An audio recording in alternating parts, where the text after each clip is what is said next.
우리 시간 또 반가운 마음으로 좌우 앞뒤로 이렇게 한번 인사해 보겠습니다. 주님 안에서 우리 모두가 정말 아무 탈 없이 무탈하기를 바라는 마음으로 주님 안에서 무탈하세요. 인사해 볼까요? 주님 안에서 무탈하세요. 네, 아주 즐겁습니다. 여러분, 우리 인생에서 필연적이자 또 우리의 친구이기도 하면서 때로는 우리의 적이 되기도 하고 또 우리가 반드시 넘어야 할 태산과도 같은 존재가 있습니다. 그 존재를 우리는 실패라 부릅니다. 세상에 아무리 큰 성공을 이루고 많은 재물을 가진 사람이라도 이 실패의 자리를 피할 수는 없습니다. 우리가 어떤 삶의 성공을 이루기까지는 반드시 거쳐가야 할 것이 바로 이 실패라는 것이죠.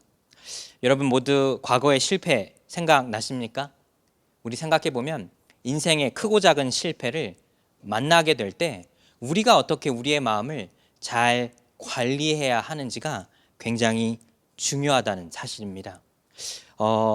역사적으로 실패하면 떠오르는 몇 명의 이 중요한 인물들이 있습니다. 아이콘이라고 하죠. 그 중에 가장 대표적인 사람을 한번 꼽아보자면 미국의 대통령, 16대 대통령인 아브라함 링컨이라 할 수 있습니다. 여러분 정치가 그렇지 않나요? 요즘도 편이 갈리고 또 평가가 갈리는 게 정치 아닐까요? 누구는 이 사람을 응원한다 하고 누구는 저 당을 응원한다 말을 합니다. 그래서 모두에게 좋은 평가를 받는 게 굉장히 쉬운 일이 아닙니다. 하지만 16대 대통령 아브라함 링컨만은 좌우를 논의하지 아니하고 모두에게 사랑받는 또 존경받는 대통령이라 할 수가 있습니다.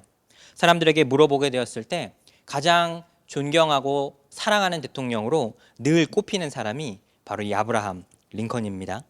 여러분에게 한 가지 질문을 드릴게요. 이 아브라함 링컨이 공화당이었을까요? 민주당이었을까요? 둘 중에 하나입니다. 공화당 아니면 민주당이겠죠. 그가 펼친 정책은 노예를 해방하는 것, 또 남북 전쟁에서 승리를 이끌어낸 가장 진보적인 정책인데 사실 아브라함 링컨은 공화당 출신입니다. 그가 대통령이 되어서 정말 역사적으로 한 사람이 이루기 어려울 만큼의 여러 가지 업적을 이룬 사람이죠. 그런데 제가 왜 아브라함 링컨을 실패의 아이콘으로 말을 하게 되었을까요? 아브라함 링컨의 인생을 살펴보면 이 아브라함 링컨에게는 정말 인생의 수많은 실패들이 있었다고 합니다. 대통령이지만 여러분 링컨이 정규 교육을 받은 건 채 1년이 되지 않는다고 해요. 학교를 다녀본 게 1년도 되지 않아요. 근데 얼마나 책을 읽고 스스로 독학하는 걸 좋아했는지 열심히 혼자 공부해서 나중에 변호사가 돼요. 또 정치를 나가 선거를 치러서 대통령까지 된 것이죠. 그런데 이 아브라함 링컨의 인생을 살펴보면 공식적으로 그가 실패한 숫자가 27번이라고 합니다. 우리 인생을 살다 보면 한두 번 크게 실패하기도 하죠. 그 실패에서 회복되는 거 굉장히 쉽지 않습니다. 한두 번도 쉽지 않은데 링컨은 27번의 실패를 했다고 해요. 20대 때는 처음 사업을 시작하게 됐는데 두 번이나 크게 망하게 되어서 10여 년이 넘게 그 빚을 갚았다고 합니다. 그리고 약혼자가 사망하기도 했고 또 그 스스로 깊은 우울증을 앓고 있었는데 얼마나 우울증이 심했는지 병원에 입원하기도 했다고 합니다. 그리고 뜻을 가지고 정치에 뛰어들게 되었는데 뛰어들자마자 정말 수많은 낙선을 경험했다고 합니다. 주의원 선거에 낙선되었고 의회 의장 선거에 낙선되었고 상원 의원 선거에 낙선되었고 부통령 선거에 낙선되었고 다시 상원 의원에 도전하게 됐는데 낙선되었습니다. 그리고 마침내 16대 대통령으로 당선이 되었는데 그가 얼마나 선거에 자주 떨어졌는지 그의 회고록을 보면 이렇게 이야기를 한 적이 있어요. 제가 한번 읽어드리겠습니다.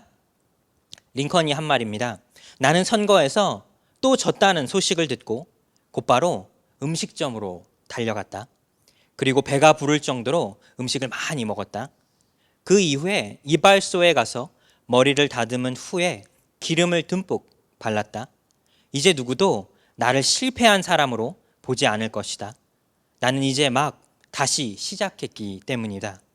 배가 부르고 머리가 단정하니 내 걸음걸이는 바를 것이며 내 목에서 나오는 목소리는 우렁찰 것이다. 나는 또 시작한다. 다시 힘을 내자. 여러분 대단하지 않나요? 우리 인생을 살다 보면 실패할 수 있습니다. 그런데 그 실패의 자리에 머물러서는 안 된다는 것이죠. 길을 걷다 보면 넘어질 수도 있고 또 누군가와의 관계 안에서 상처를 받을 수도 있지만 그 자리에 머무르지 아니하고 다시 일어서 앞으로 나가는 삶이 결국에는 실패의 자리를 벗어나 앞으로 미래의 성공에 한 걸음 더 나아갈 수 있다는 것입니다. 링컨은 27번의 실패를 했지만 어떻게 보면 28번째 성공했다는 것이죠. 여러분을 간절히 축복하여 드리는 것은 현재 혹시 여러분 지금 인생의 실패의 자리를 경험하고 계십니까? 그렇다면 성공이 곧 멀지 않았습니다. 우리가 그 자리를 잘 지켜낼 수 있다면, 일어설 수 있다면 여러분에게도 귀한 성공의 자리가 곧 찾아오리라 믿습니다. 우리 본문을 살펴보니까 우리 오늘 본문에 등장하는 사람이 바로 사도 바울이죠. 사도 바울은 참 대단한 사람이었습니다. 그런데 이 사도 바울의 인생을 예수님을 만나기 전과 후로 한번 생각해 보면 아주 다른 평가가 나오게 됩니다. 예수님을 만나기 전에 사도 바울은 그 이름은 사울이었죠. 근데 누가 봐도 그는 세상에서 큰 성공을 이룬 사람이었습니다. 그가 사울이었을 적에 그는 헬라 문화의 중심 도시인 다소에서 태어났는데 이 다소에서 태어나자마자 로마 시민권을 가지게 되었어요. 오늘날 미국의 시민권이 세계 어느 나라를 가도 좀 강력한 힘을 갖는다 말을 하죠. 그런데 그거와는 비교도 안 될 만큼 그 당시에 로마의 시민권을 가지고 있다는 것은 엄연히 말해서 특권이라는 것이죠.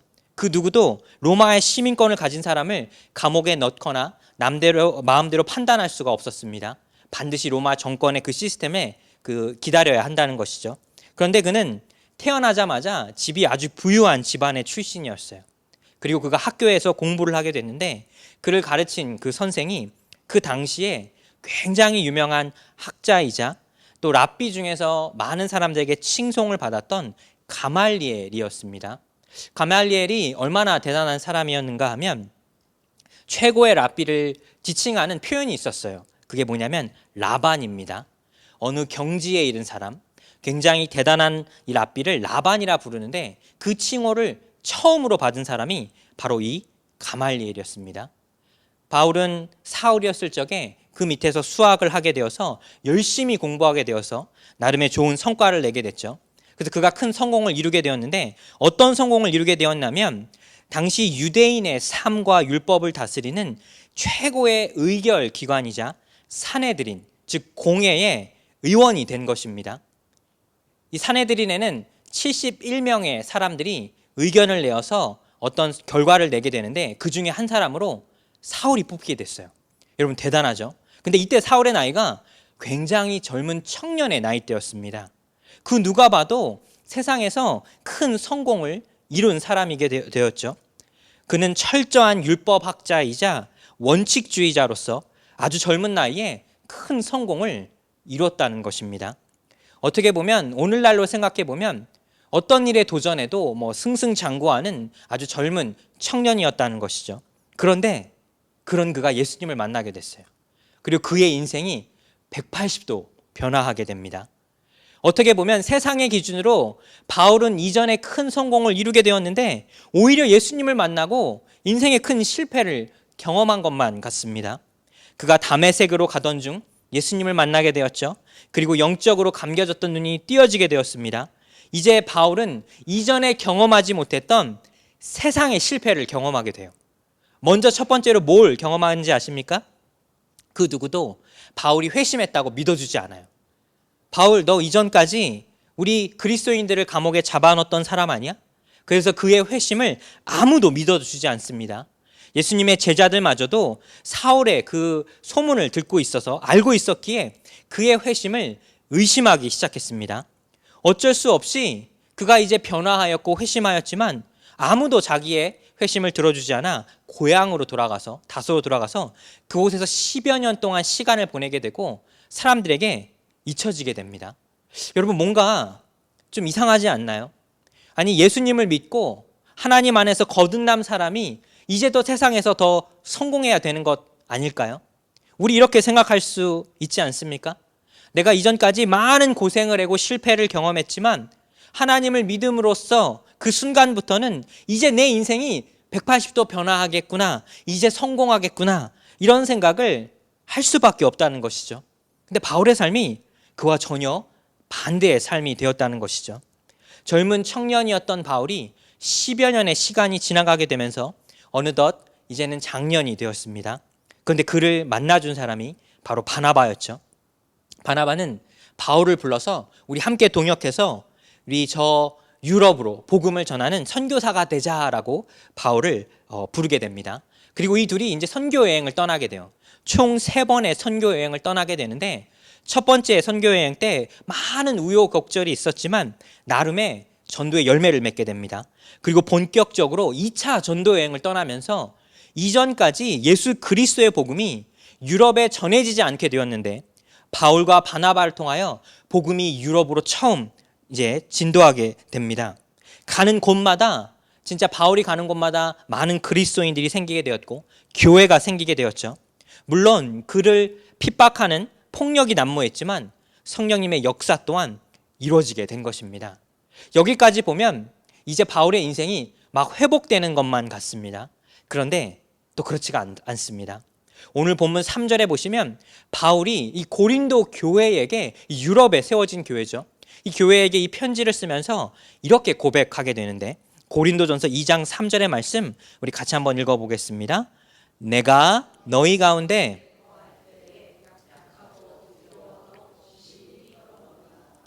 아멘. 바울이 이렇게 고백하는 거예요. 아, 고린도 교인들이요, 내가 사실은 그 교회에 처음 가게 되었을 때, 사역을 하게 되었을 때 나는 그 누구보다 두려웠고 내 마음이 심히 떨렸다는 것입니다. 내가 어떻게 할지 몰라 내 스스로에게 그 두려운 마음 속에 여러분과 함께 사역을 했다는 것이죠. 여러분, 이 부분에서 우리는 우리의 실패에 관한 한 가지 힌트를 얻을 수가 있습니다. 바울은 분명히 이제는 실패의 자리에서 사역적으로 성공한 사람처럼 보였지만 사실 그의 마음 가운데에서는 여전히 그 패배의 자리를 벗어나야만 하는 그 스스로의 문제가 있었다는 것이죠. 여러분, 우리 서로 이 바울의 대답을 통해 우리도 이 질문에 대한 답을 찾기를 원합니다. 실패가 어떻게 우리의 삶을 다시 성공의 자리로, 다시 회복의 자리로 이끌 수 있냐는 것이죠. 여러분, 우리 모두 다시 힘을 내기 위해서 바울이 말한 첫 번째 그 의미가 있습니다. 첫 번째는 우리 같이 한번 읽어볼까요? 실패의 자리에 머무르지 말자. 여러분, 아브라함 링컨이 선거에 떨어지고 나서 굉장히 특이한 행동을 하게 되죠. 스스로 실패자가 되지 않기를 원했다는 것이죠. 생각해보면 링컨은 선거에 떨어져서 실패한 사람이었지만, 실패한 정치인처럼 보였지만 그 스스로 실패자가 되는 것을 원치 않았다는 것이죠. 이 부분이 굉장히 중요합니다. 어떠한 실패의 자리를 만날지라도 나 스스로에게 내가 실패자가 아니라는 그 사실을 되뇌이고 상기시키게 될 때 우리는 그 자리를 빨리 벗어날 수 있다는 것이죠. 바울도 마찬가지였어요. 사도행전 17장에 보시면 바울의 2차 전도 여행에 관한 그 이야기가 나오게 되는데, 바울이 이 고린도 교회에 오기 전에 아테네를 들리게 되었습니다. 이 고대 아테네는 여러분 굉장한 곳이었어요. 우리 아테네가 우리에게도 굉장히 친숙한 이름이죠. 아테네는 어떤 곳일까요? 바로 이 헬라 철학이 굉장히 발달한 곳입니다. 철학하면 떠오르는, 우리도 여전히 우리에게도 익숙한 여러 가지 이름들이 있죠.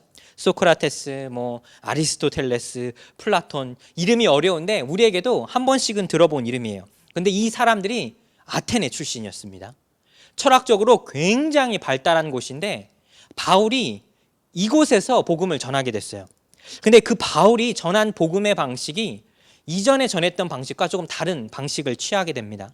생각해보면 바울은 그 누구보다 헬라 철학에 관해서 굉장히 익숙한 사람이었어요. 어떻게 보면 스스로 학자이기도 했고 바리새인이기도 했고, 그가 사내들인에서 공회원으로 일하게 되면서 어떻게 보면 그 누구보다 헬라 문화권에 굉장히 익숙한 사람이었죠. 그래서 바울이 조금 다른 방식으로 예수 그리스도의 복음을 전하게 됩니다. 뭘 어떻게 하냐면 변론을 하게 돼요. 논쟁을 하게 되는 것이죠. 즉 쉽게 얘기해 보면 상대방과 논리적으로 말싸움을 해서 내가 예수님을 전해보겠다 합니다. 그리고 바울이 그걸 굉장히 잘하게 돼요. 생각해 보면 바울은 그 훈련을 가말리엘에게서부터 어떻게 보면 수십 년의 훈련을 받은 사람이죠. 그리고 그것에서 어떻게 보면 상대방과 말싸움에서 이기는 그런 경험을 하게 돼요. 놀라운 것이 말싸움은 이겼는데 성령의 역사는 일어나지 않아요.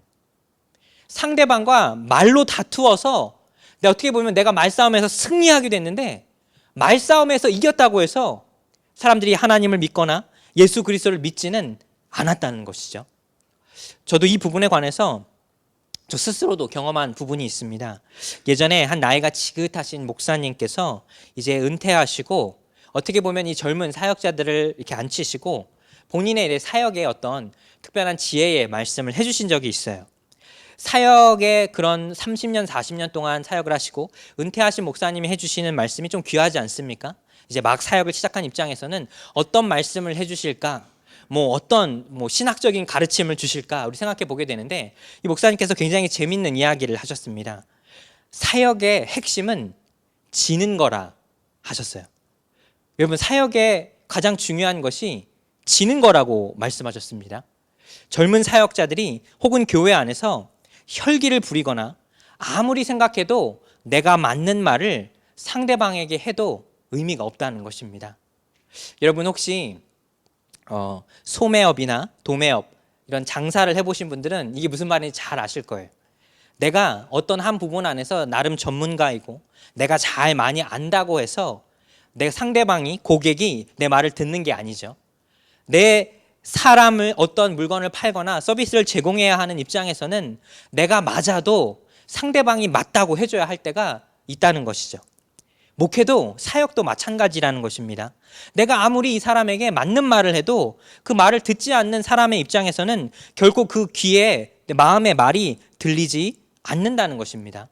생각해 보니까 사역의 핵심이 예수님께서 십자가의 그 죽으심도 결국 남을 위해 져주시는 것이었습니다. 내가 져줄 수 있을 때 하나님 안에서 승리할 수 있다는 것이죠. 바울은 이 사실을 깨닫게 됐어요. 이 아테네에서는 내가 상대방과 말싸움에서 이겼는데 사역적으로는 큰 실패를 경험하게 되었다는 것이죠. 그가 가는 곳마다 교회가 세워졌는데 거의 유일하게 교회가 세워지지 않은 곳이 바로 이 아테네였습니다. 아테네에서만큼은 그 스스로 어떤 성령의 열매도 맺지 못했다는 것이죠. 이 부분에 철저한 깨달음을 얻게 되어서 고린도 교회에서만큼은 그가 그렇게 하지 않기를 원했다는 것입니다. 두 번째, 우리가 깨달을 수 있는 것, 우리 같이 한번 또 읽어볼까요? 우리가 넘어지고 실패하게 되었습니다. 그리고 우리는 그 이유를 깨닫게 되었어요. 그러면 그 자리를 빨리 벗어나야 되죠. 어떻게 우리가 그 자리를 벗어날 수 있는가? 바로 복음의 능력으로 벗어날 수 있다는 것이죠. 오늘 본문 1절과 2절에 중요한 말을 해주게 되는데 우리 이 두 구절의 말씀을 같이 한번 읽어보겠습니다. 형제들아, 내가 너희에게 나아가 하나님의 증거를 전할 때 말과 지혜의 아름다운 것으로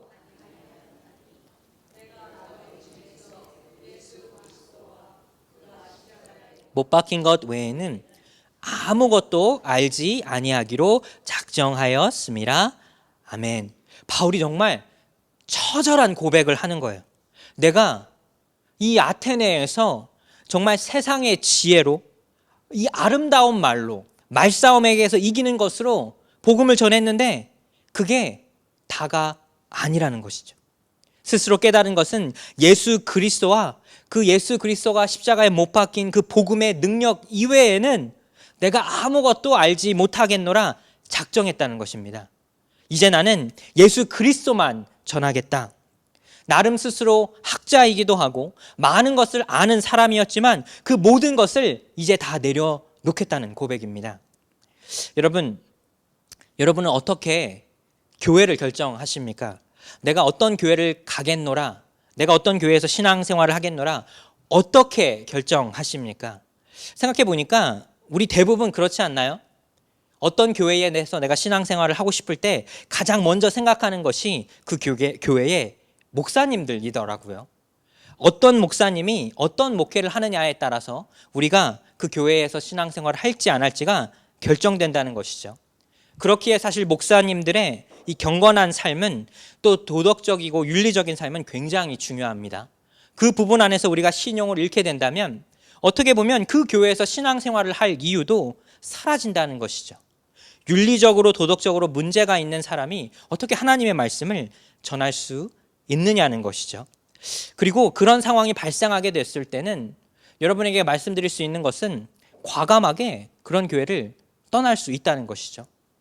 어떤 윤리적으로 도덕적으로 문제가 있는 교회와 또 영적인 지도자가 그 앞에서 말씀을 전하는 것, 우리가 그걸 받아들이고 영적으로 성장할 수 있을까요?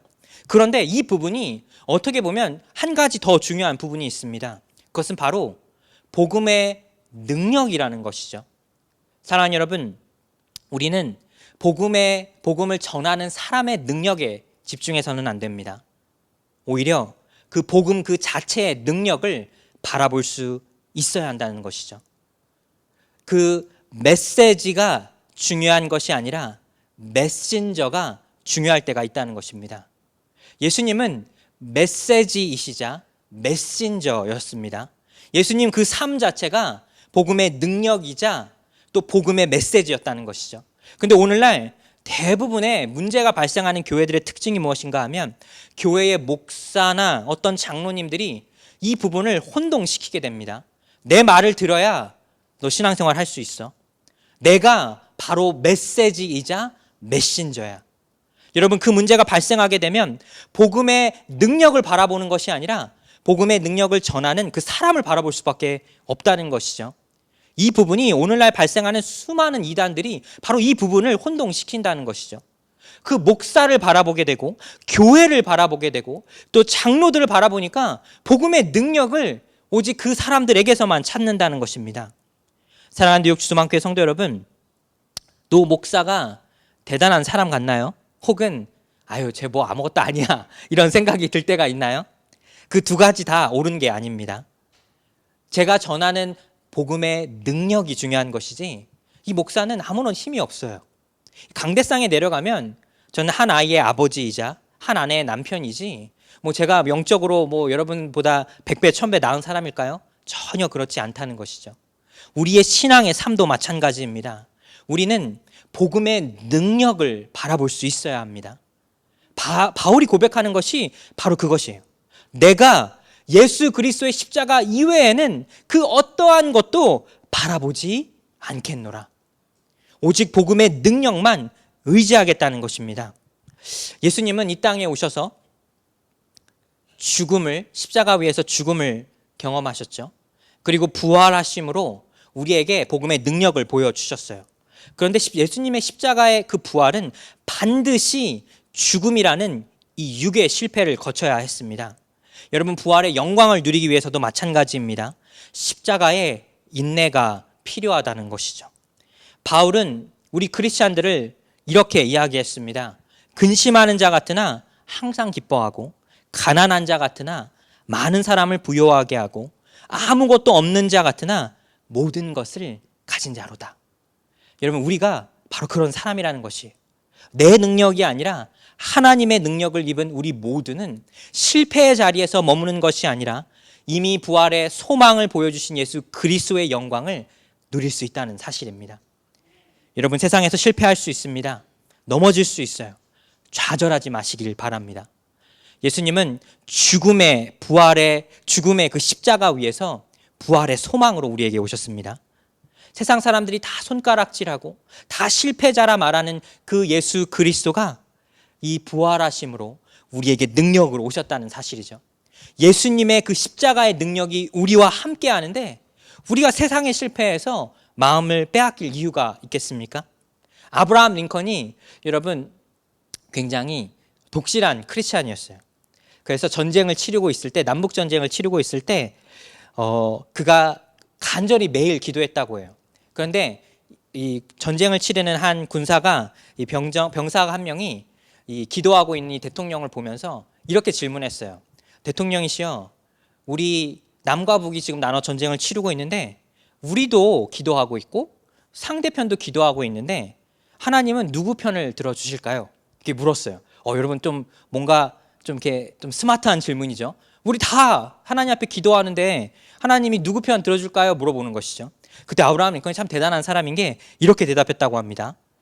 하나님이 과연 우리가 하나님이 누구 편을 들어줄까가 중요한 것이 아니라 하나님이 과연 누구와 함께 하시는지가 더 중요하다는 것이죠. 우리가 다 기도하는 것이 중요한 것이 아니라 내가 과연 하나님의 편에 설 수 있는지가 더 중요하다는 사실입니다. 우리 실패의 자리에서 하나님이 나와 함께 해주시는가라고 질문하는 것보다 내가 과연 하나님과 함께하고 있는가, 그 질문에 대한 답을 찾아야 한다는 사실입니다. 말씀을 정리합니다. 우리 모두 실패의 자리에서 이제 일어나 앞으로 걸어 나아가시면서 성공의 그 은혜를 경험할 수 있는 교회와 가정과 또 사역, 우리 모두의 삶이 되기를 간절히 축복합니다. 기도하겠습니다.